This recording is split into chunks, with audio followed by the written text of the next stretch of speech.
Hello student, उसके बाद हम डिफरेंशिएशन का जो लास्ट टॉपिक है आपका हायर ऑर्डर डेरिवेटिव, उसके क्वेश्चन नंबर 3 पे जा रहे हैं स्टूडेंट। एक्सरसाइज 1.5।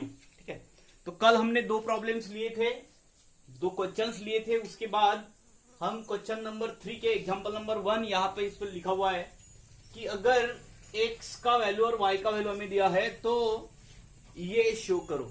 तो देखिए स्टूडेंट, हमें ये जो आंसर लाना है उसमें कहीं ना कहीं पे d2y/dx² दिया है, मतलब हमें इसका सेकंड ऑर्डर डेरिवेटिव निकालना पड़ेगा। देखो इस केस में क्या होता है स्टूडेंट, ऐसा हो जाता है कि आप उसको डिफरेंशिएट कर रहे हो और आपका आंसर आ रहा है, या फिर आपको उस प्रॉब्लम को किस तरीके से सॉल्व करना है इस पे भी डिपेंड करेगा कि आपका आंसर कैसे आना चाहिए। ठीक है, तो हम क्या कर रहे हैं, तो हमें समझ में आ रहा है कि ये तो पैरामीट्रिक फंक्शन है, और कल जो हमारा लास्ट टॉपिक था, लास्ट प्रॉब्लम्स हमने जो पढ़े थे पैरामीट्रिक फंक्शन पे ही पढ़े थे। अगेन यहाँ पे जो आपको दिया हुआ है, मैं गिवन फिर से लिख लेता हूं। x का वैल्यू हमें 80² दिया हुआ है स्टूडेंट, एंड y का वैल्यू हमें ट्वाइस 80 दिया हुआ है। मैं इसको डिफरेंशिएट करता हूं विथ रिस्पेक्ट टू t, तो यहाँ पे हो जाएगा dx/dt, और ये a बाहर निकल जाएगा, t² का डेरिवेटिव 2 टाइम्स t होता है।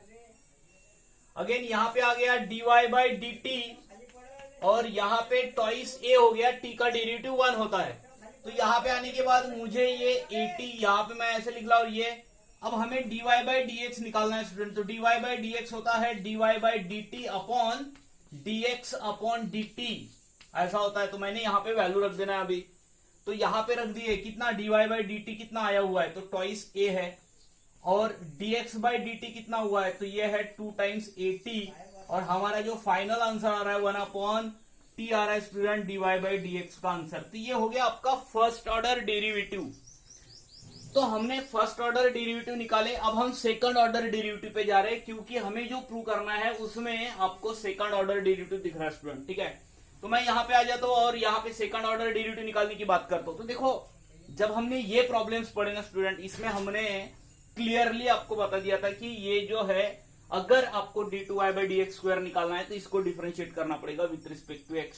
तो हम उसको डिफरेंशिएट कर रहे हैं with respect to x।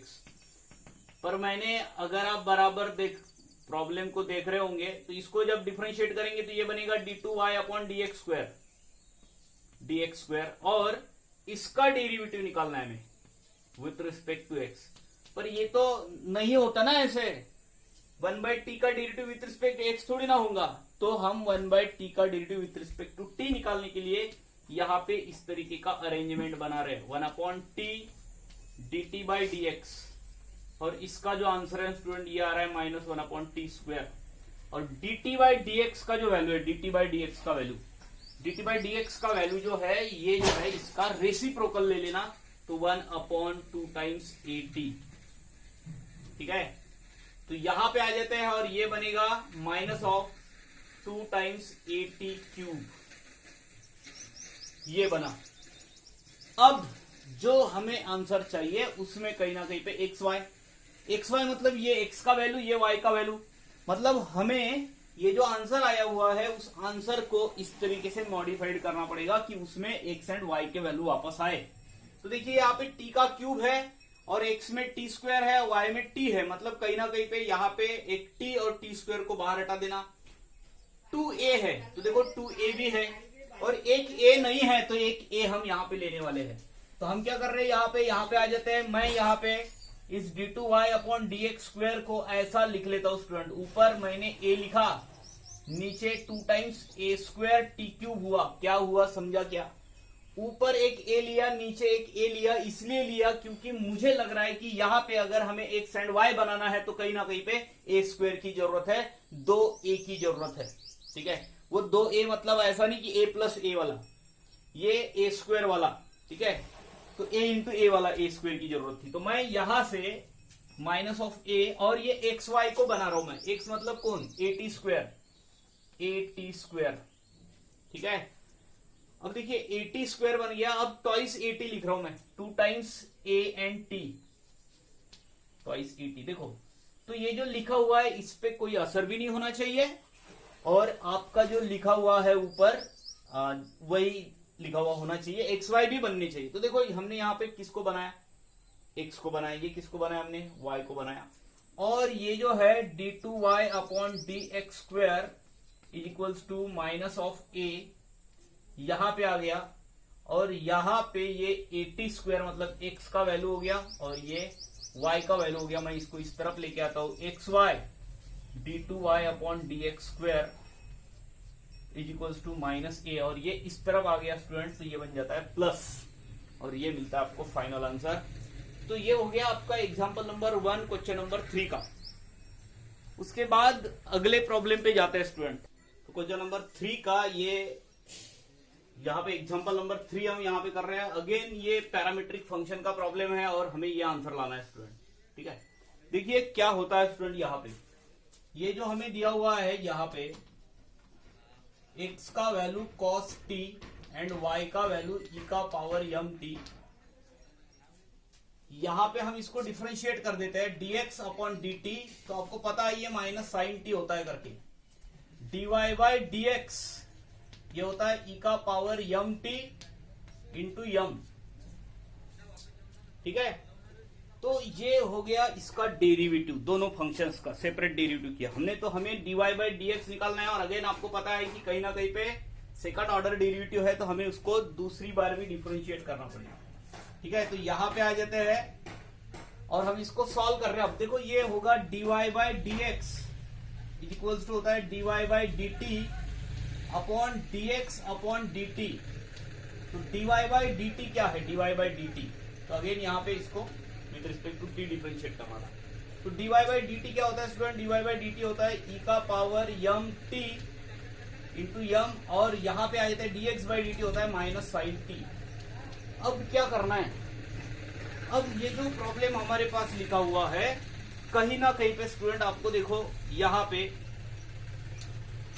dy by dx, तो हमें d2y बाई dx स्क्वायर निकालना है, और ये जो है e का पावर m t और ये साइन t, इस दोनों के जगह पे, दोनों की जगह पे, ठीक है, हमें ये वापस लाने पड़ेंगे। पर ये तो साइन लिखा हुआ है, तो मैं देखो कैसे कर रहा हूं कि इसको कैसे वापस ला रहा हूं। मैंने इसको यहां पे लिख लिया माइनस के साथ, माइनस ऑफ साइन टी, और इधर आ गया स्टूडेंट, इधर तो इधर आया तो यम ई का पावर यम टी ऐसा हो जाता है।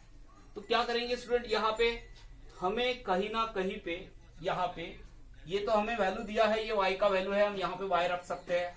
ठीक है, यहाँ पे y आ जाएगा, और आगे की बात करते हैं, ये जो हमारे पास लिखा हुआ है साइन टी, ठीक है, इसको हम कॉस में कन्वर्ट करेंगे। तो साइन का कॉस नहीं बनता है, पर साइन स्क्वायर का 1 माइनस कॉस स्क्वायर बनता है स्टूडेंट। तो कहीं ना कहीं पे हमें इसको स्क्वायर भी करना पड़ेगा, तभी तो आंसर आएगा ना आपका। वो इसका साइन का कॉस कब बनेगा, मतलब ये कब बनेगा x, तो ये तब बनेगा ना जब हम उसको स्क्वेयरिंग करेंगे। तो हम क्या कर रहे हैं, इसको स्क्वायर कर रहे हैं, तो स्क्वेयरिंग करेंगे तो ये होगा sine square t dy by dx का whole square is equals to M का स्क्वायर, और ये जो है ये y का स्क्वायर होगा। अब मैं यहाँ पे साइन स्क्वायर t को लिख रहा हूं 1 minus cos square t dy by dx का whole square is equals to M square Y square. ठीक है, और यहाँ पे इसके जगह पे 1 माइनस एक स्क्वायर रख देता हूं, dy बाई dx का होल स्क्वायर बना देता हूं is equals to M square Y square हो गया। और ये यहाँ पे इसको अब हम डिफरेंशिएट करेंगे। तो क्या आपको नहीं लग रहा कि ये जो लिखा हुआ है इसके पहले के प्रॉब्लम में भी आया हुआ है स्टूडेंट, इस तरीके का टर्म। यहाँ पे हम प्रोडक्ट रूल लगा के आंसर निकालेंगे। ठीक है, यहां पे प्रोडक्ट रूल लगाते हैं, ये हो जाएगा फर्स्ट सेकंड का डेरिवेटिव dy बाई dx का whole square two dy by dx into derivative of dy by dx, two dy by dx into derivative of dy by dx d2y upon dx square, two dy by dx into derivative of dy by dx। ठीक है, ये तो अभी इसके पहले हुआ था, तो पहला दूसरे का डेरिवेटिव प्लस दूसरा फंक्शन, दूसरा फंक्शन कौन है, dy बाई dx, उसका होल स्क्वायर है, ये दूसरा फंक्शन है, और पहले का डेरिवेटिव, इस पहले का डेरिवेटिव माइनस 2x, और ये m स्क्वायर 2y dy/dx। ठीक है, तो ये आ गया। तो आप अगर बराबर देखो तो मैंने इसके पहले के प्रॉब्लम में भी बोला था कि अगर आप इसको डबल डिफरेंशिएट करते हो तो कहीं ना कहीं पे इसको अगर डबल डिफरेंशिएट कहां पे किया स्टूडेंट, हमने यहां पे डिफरेंशिएट किया हमने इसको। ठीक है, यहां पे डिफरेंशिएट किया इधर, तो ये पूरा का पूरा x का फंक्शन है, तो x के साथ डिफरेंशिएट करना पड़ेगा आपको। ऐसा नहीं लग रहा कि पैरामीट्रिक का है फिर आपने उसको t में कन्वर्ट क्यों नहीं किया वगैरह, ऐसा कुछ नहीं। तो पूरा x में है y में है, तो हमने इसको डिफरेंशिएट कर दिया विद रिस्पेक्ट टू x। और अब हम इसको डिवाइड करेंगे जो हमने इसके पहले किया था। किससे डिवाइड किया था? 2 टाइम्स dy/dx से। तो यहाँ पे बचा 1 माइनस एक्स स्क्वायर, 2 dy/dx से तो डिवाइड हो गया, और यहाँ पे बचा d2y/dx स्क्वायर प्लस dy। हम यहाँ पे देखो dy/dx एक गया और ये माइनस यहाँ पे आ गया आगे minus of 2x into dy/dx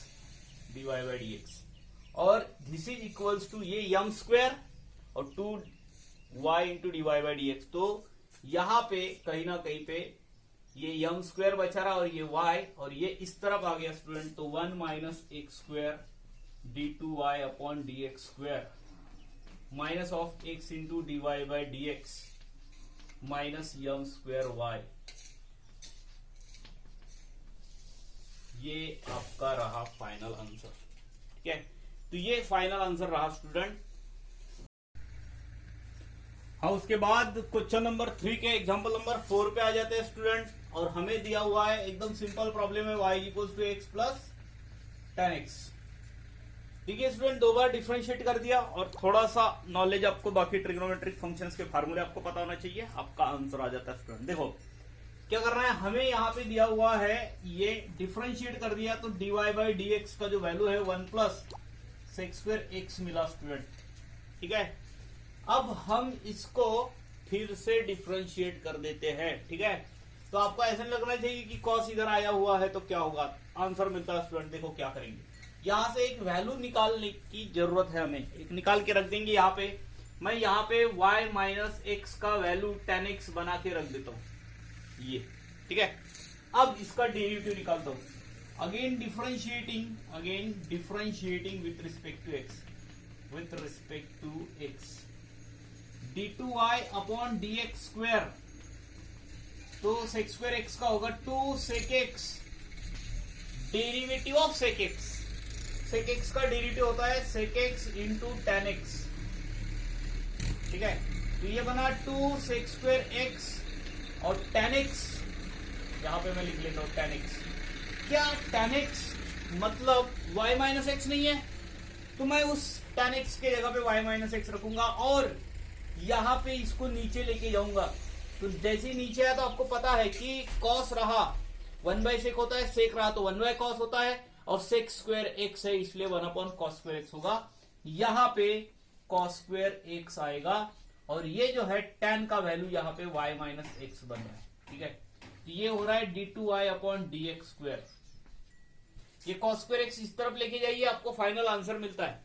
अगर मैं इस कॉस स्क्वायर एक्स को इस तरफ लेके आया कॉस स्क्वायर एक्स, तो यहाँ पे d2y/dx स्क्वायर बन रहा है, और ये जो है 2y माइनस 2x होगा, इधर आ गया, ये बनता है cos square x d2y/dx square minus 2y plus 2x। ये रहा आपका फाइनल आंसर स्टूडेंट। ठीक है, और उसके बाद जाते हैं अगले प्रॉब्लम पे, एग्जांपल नंबर 5 पे। उसके बाद ये जो हमें दिख रहा है ना, ये आंसर लाना है d2y/dx स्क्वायर 0 आता है करके। तो इसके पहले भी आप इम्प्लिसिट फंक्शन में इस तरीके के प्रॉब्लम्स कर चुके हो स्टूडेंट, बराबर याद करो हमने क्या किया था। इसका आंसर एक तो y/x या x/y समथिंग आता है, और फिर से उसको डिफरेंशिएट कर देंगे तो ये आंसर मिलेगा हमें। तो क्या किए थे हमने, तो मैं इस पार्ट को फिर से लिख रहा हूं, सेक इनवर्स, और वहां पे जितने भी प्रॉब्लम्स है इम्प्लिसिट फंक्शन में एक टाइप था जहां पे हमें बोला था प्रूव दैट dy/dx का आंसर वो पर्टिकुलर आंसर आता है करके। यहाँ पे देखिए हम ये 7x³ minus 5y³ upon 7x³ plus 5y³, यहां से ये जो सेक है इसको इधर लेके गया और ये सेक यम बना, सेक यम। ठीक है, अब हम इसको इस तरफ लेके जाएंगे तो सेक यम जो बना हुआ है, क्या ये कांस्टेंट नहीं है? इसके पहले भी हमने उसको कुछ नाम नहीं दिया हुआ है, क्या हम इसको पी के से रिप्रेजेंट नहीं कर सकते हैं? बार बार यही लिखते जाने से अच्छा है कि हम उसको रिप्रेजेंट करें के या किसी नंबर से। तो ये हो रहा है 7x³ माइनस 5y³ और ये हो रहा है के 7x³ प्लस 5y³। ठीक है, तो ये बना। अब ये जो के है इसको मैं अंदर लेके जाऊंगा और बाकी का अरेंजमेंट आपको पता है, तो मैं थोड़ा सा यहाँ पे स्पीड में ये बातें सब कर रहा हूं। अब ये गया 7kx³ 5ky³ और ये जो टर्म है x³ एंड y³ वाले उनको हम पास में ले लेते हैं। ठीक है, तो ये जो लिखा हुआ है हमारे पास 7x³ और ये देखो ये, तो 7x³ minus 7kx³ is equals to, इधर आ जाते हैं 5ky³ और ये इधर आ गया प्लस 5y³। तो यहां से x³ को बाहर हटा दीजिए, x³ निकल गया बाहर और यहां से y³ को बाहर हटा दीजिए 5k प्लस 5 और ये बन गया यहाँ पे y³। मैं पूरा टर्म उस तरफ लेके जाता हूं स्टूडेंट। ठीक है, तो मैं अगर ऐसे बना दूं कि ये x³ अपॉन y³ है, ठीक है, x³ अपॉन y³ और ये नीचे जाएगा तो 5k plus 5 upon 7 minus 7k और अब ये जो क्यूब है इसको हटा देते हैं तो क्यूब रूट आपको यहाँ पे लेना पड़ेगा। क्यूब रूट लेते हैं तो क्या बनेगा? ये बनेगा x अपॉन y और इधर आएगा क्यूब रूट।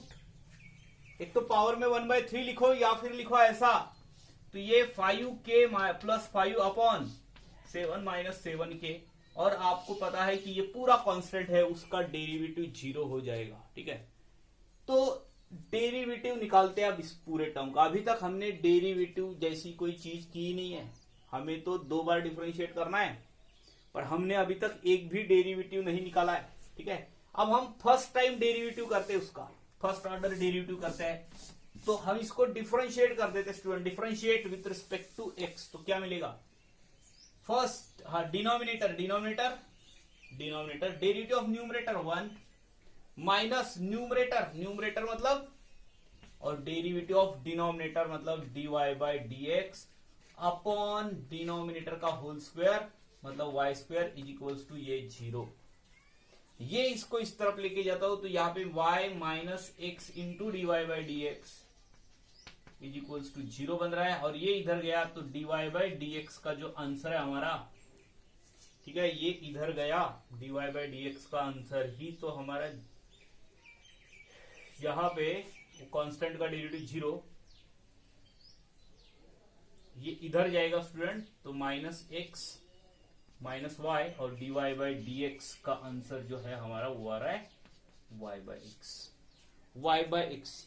ये प्रॉब्लम्स अगर आप इम्प्लिसिट फंक्शन को बराबर पढ़ो तो ये प्रॉब्लम आपको वहां पे ही मिल जाता है यहां तक, और उसके बाद एकदम सिंपल है स्टूडेंट, ये यहां तक आ गया। उसके बाद हमें इसको फिर से डिफरेंशिएट करना पड़ेगा, फिर से डिफरेंशिएट कर देते हैं। देखिए इसी प्रॉब्लम को फिर से डिफरेंशिएट कर देंगे तो d2y/dx², इसका आंसर हमें 0 लाना है, ये भी समझना है। देखो डिनोमिनेटर x है, डेरिवेटिव ऑफ न्यूमरेटर dy/dx है, denominator derivative of numerator minus numerator y है और डेरिवेटिव ऑफ डिनोमिनेटर x का डेरिवेटिव 1 अपॉन डिनोमिनेटर का होल स्क्वायर और dy/dx के जगह पे y/x रख दो, आपको फाइनल आंसर मिलता है। तो दिस इज x, यहाँ पे y/x आ गया माइनस y अपॉन x² और ये x इसके साथ कैंसल, y माइनस y 0 हो रहा है और ये फाइनल आंसर 0। तो इस तरीके से आपको प्रॉब्लम सॉल्व करने से तो हो सकता है कि आपको उस इम्प्लिसिट फंक्शन का 4 या 5 वहां पे प्रॉब्लम्स है, सभी प्रॉब्लम का डेरिवेटिव निकालने के लिए बोला जाए और सबका आंसर फर्स्ट ऑर्डर तो ये आता है, सेकंड ऑर्डर आपको ऐसे ही सॉल्व करना पड़ेगा। ठीक है, तो ये हो गया एग्जांपल नंबर 6। और उसके बाद जाते हैं अगले प्रॉब्लम। स्टूडेंट उसके बाद हम इस प्रॉब्लम पे आ रहे हैं। हमें यहाँ पे ये दिया हुआ है उन्होंने, मैं फिर से लिख लेता हूं, 2y is equals to root of x plus 1 plus x minus 1। मैं इसको फिर से डिफ्रेंशिएट कर रहा हूं स्टूडेंट, फिर से, ठीक है। ये हो रहा है 2 टाइम्स dy बाई dx और ये रूट के अंदर x प्लस 1 है, तो 1 अपॉन 2 टाइम्स यहां पे x plus 1 into derivative of x plus 1। पर अब हम डेरिवेटिव ऑफ x प्लस 1 निकाल के भी उतना ही तो आने वाला है। इधर जाएंगे इधर भी 1 upon 2 root x minus 1 derivative of x minus 1, फिर से 1। वो लिख ही नहीं रहे अपन, तो यहां तक आ गए। आगे बढ़ते हैं, आगे इसको सॉल्व करने की कोशिश कर रहे हैं। dy बाई dx, और हमें जो आंसर लाना है वो आंसर लाना है उस तरीके से, सेकंड ऑर्डर डेरिवेटिव। तो वहां पे भी देखिए एक्स स्क्वायर माइनस 1 है, कहीं ना कहीं पे यहाँ पे भी एक्स स्क्वायर माइनस 1 आएगा, जो रूट के अंदर आएगा। रूट को हमें हटाना पड़ेगा। ये इसको इधर लेके जाइए, इसको इधर लेके जाइए, तो देखो 2 कॉमन निकलता है। जब ये इधर जाएगा 2 के साथ जाएगा, इधर जाएगा 2 के साथ जाएगा, 2 को बाहर हटा देते हैं। तो 2 को बाहर हटाएंगे, ये इस तरफ गया तो x माइनस 1 और प्लस है, और ये इस तरफ गया क्योंकि मैंने 2 दोनों के साथ आने वाला था तो पहले ही कॉमन निकाल लिया। अब ये इन दोनों का प्रोडक्ट होगा तो ये हो जाएगा 4 और रूट ऑफ x प्लस 1 और यहां पे x माइनस 1 प्रोडक्ट हो गया रूट के अंदर ही। तो देखिए ये 2 इसके साथ कैंसिल हो रहा है, ठीक है। और यहां पे a plus B A minus B का रिजल्ट लगेगा, A square minus B square बनेगा। तो ये होगा dy by D X root of x minus 1 plus x plus 1 upon 4 यहां पे रूट के अंदर x स्क्वायर माइनस 1, ठीक है। और इसको इधर लेके जाके फिर हमें कहीं ना कहीं पे स्क्वेयरिंग भी करना पड़ेगा ताकि ये स्क्वायर रूट हट जाए। यहाँ पे ये इस तरीके का टर्म बनना चाहिए। तो बिल्कुल आंसर आ रहा है स्टूडेंट, देखो ये 4 times root of X square minus 1, फिलहाल तो मैंने रूट हटाया नहीं, और यहाँ पे हो रहा है root of X minus 1 plus X plus 1, ठीक है। और यहाँ पे है उसका डेरिवेटिव, तो मैं यहाँ पे ऐसे बना रहा हूं dy by D X root of X minus 1 plus root of X plus 1। ये अब स्क्वेयरिंग कर देता हूं, अब स्क्वेयरिंग करता हूं मैं। तो स्क्वेयरिंग कर दूंगा तो क्या होगा, यहां पे हो जाएगा 16, ठीक है। यहां पे 16, ये स्क्वायर हट गया तो एक्स स्क्वायर माइनस 1, यहां पे आया dy बाई डी एक्स का whole square is equals to पूरे इसका root of X minus 1 plus X plus 1 पूरे इसका होल स्क्वायर। क्या ये जो है ये 2y का वैल्यू नहीं है? क्या हम इसको बार बार डिफरेंशिएट करते जाएंगे और आपको ये आंसर मिल जाएगा ऐसे लग रहा है आपको? नहीं, ये तब तक नहीं मिलेगा ना जब तक आप इसको वापस नहीं रख देते हो। अब हम यहाँ पे वो वैल्यू रख रहे पर्टिकुलर, तो ये मिल गया आपको 16 X square minus 1 dy by D X उसका whole square is equals to, ये देखिए ये 2y का वैल्यू है, 2y उसका होल स्क्वायर, ठीक है। तो ये क्या बन रहा है, अगर हम यहाँ पे देखो तो यहाँ पे 2y स्क्वायर है तो ये बनता है 4y स्क्वायर, ठीक है। और हम इसको 4 से डिवाइड भी कर देंगे साथ में। तो फिलहाल मैं इसको x square minus 1 dy by D x का होल स्क्वायर, और ये बन रहा है यहाँ पे 4y का स्क्वायर, ये 16, ठीक है। अब देखिए स्टूडेंट, यहाँ पे हम इसको 4 से डिवाइड कर देंगे और साथ में हम प्रोडक्ट रूल भी लगाएंगे डेरिवेटिव का, ठीक है। तो प्रोडक्ट रूल लगाते हैं डेरिवेटिव का, तो क्या बनता है प्रोडक्ट रूल डेरिवेटिव का, तो यहां पे आ जाते हैं, ये बनेगा first x square minus 1 derivative of second, तो y dy by D x का होल स्क्वायर, ये उसका डेरिवेटिव आप पहली बार नहीं निकाल रहे, इसका डेरिवेटिव इसके पहले भी आपने 3 प्रॉब्लम में निकाला हुआ है student. dy by D x का होल स्क्वायर होता है 2dy by D x and derivative of dy by D x it can be written as d2y by D x square, ठीक है। First derivative of second plus second function, तो second function हमारे पास ये ऐसा लिखा हुआ है dy बाई डी एक्स का होल स्क्वायर सेकंड फंक्शन, और ये पहला। तो यहाँ पे मैंने सभी जो पूरा लिखा हुआ है ना उसको मैंने बोला था कि हम इस पूरे प्रॉब्लम को 4 से पहले डिवाइड करने वाले हैं, तो इस पूरे टर्म के आगे कौन बचा स्टूडेंट? तो यहाँ पे बचा 4, ठीक है, पूरे टर्म के आगे। उसके बाद प्रोडक्ट रूल लगा, first derivative of second plus second function और इसका डेरिवेटिव 2x होता है। और यहाँ पे आगे, यहाँ पे मैंने 4 से डिवाइड कर दिया था, तो 4 तो यहाँ से वैसे भी गया था, y² बचा, तो y² का डेरिवेटिव है 2y dy/dx। तो क्या आपको ये जो प्रॉब्लम है वो मैंने जैसे बोला था इसके पहले के प्रॉब्लम में कि ऐसे बहुत से प्रॉब्लम आएंगे जहां पे हमें प्रॉब्लम को 2dy/dx से डिवाइड करना पड़ेगा। तो क्या आपको नहीं लगता कि ये 2dy/dx अगर हमने यहां से हटा दिया, दूसरे टर्म और तीसरे टर्म से हटा दिया, तो आपको ये जो आंसर चाहिए था वो आंसर मिल रहा है, ठीक है। बाद में वहां पे y1 एंड y2 जो दिए है उसके बारे में भी मैं डिस्कस करूंगा कि वो क्या है।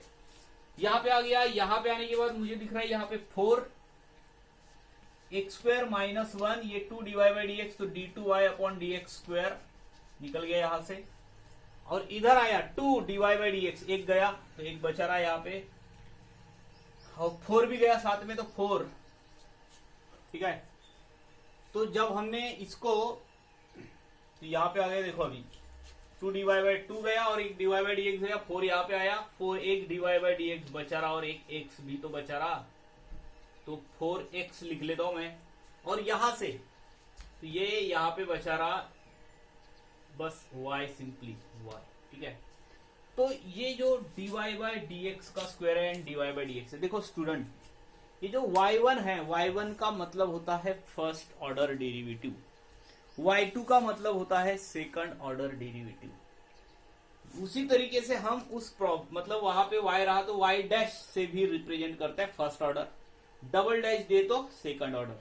तो यहाँ पे जो y1 एंड y2 लिखा हुआ है इसका मतलब होता है उस फंक्शन का first and second order derivative. तो मैं वहां पे जहां पे d2y/dx² है और dy/dx है, उस पर्टिकुलर सब्स्टिट्यूशन ले लेता हूं थोड़ी देर के लिए। तो यहाँ पे हो जाएगा 4x² माइनस 1 और यहाँ पे आ जाएगा y2, 4x और यहाँ पे आ जाएगा y1 और ये y इस तरफ लेके जाना, माइनस हो जाएंगे।